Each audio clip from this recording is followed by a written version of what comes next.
এবার পরিচয় করে দিচ্ছি, অবশ্য পরিচয় করে দেওয়া দরকার নেই। মাসিদ আহমেদ অনেক পুরনো ব্লগার, অনেক অনেক অনেক পুরনো সময় থেকে লিখছেন এবং আমি জানি না, আমি অনেক পরে এসেছি, খুব বেশি দিনও না, আবার অনেক পুরনোও না, অনেক নতুনও না। কিন্তু মাসিদ আহমেদকে আমি প্রথম অবস্থান থেকেই, প্রথম সময় থেকেই দেখছি যে তিনি তার সক্রিয়তায় বিরাজমান। তার লেখালেখি, তার প্রত্যেকটি মন্তব্য, লেখার সঙ্গে যে মন্তব্য থাকে, তাদের প্রত্যেকটি কিন্তু তার স্বাতন্ত্র্যে একদম জ্বলজ্বল করছে।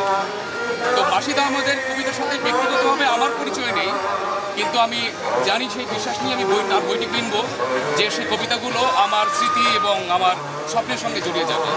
আমি যখন কবিতাগুলো পড়ব, আমার অনুভূতিকে তা স্পর্শ করবে।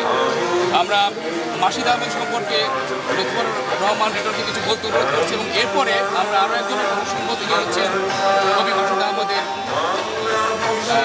সুযোগ্য পিতা।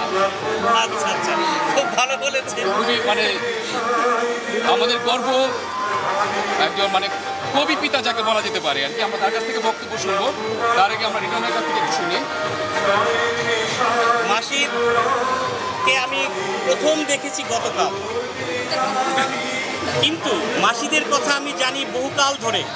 সচলায়তনে আমার অনুপ্রবেশ ঘটেছিল মোহাম্মদ জুবায়েরের কল্যাণে। আমার অগ্রজ বন্ধু মোহাম্মদ জুবায়ের, তিনি আমাকে সচলায়তন নামের এই মধু ভাণ্ডারটির সন্ধান দিয়েছিলেন এবং তিনি আমাকে চ্যালেঞ্জ করেছিলেন। আমি আসতে চাইনি, যে না, আমি এই সমস্ত ঝামেলায় আমি জড়াবো না।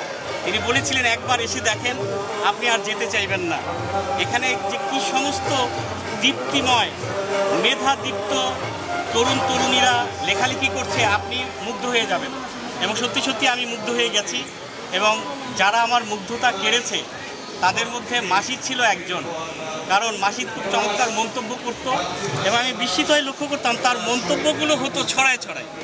এবং তখন আমি এক ধরনের ঈর্ষা অনুভব করতাম যে একটি মেয়ে কি সুন্দর ছড়ায় ছড়ায় সে তার মন্তব্যগুলো লিখছে।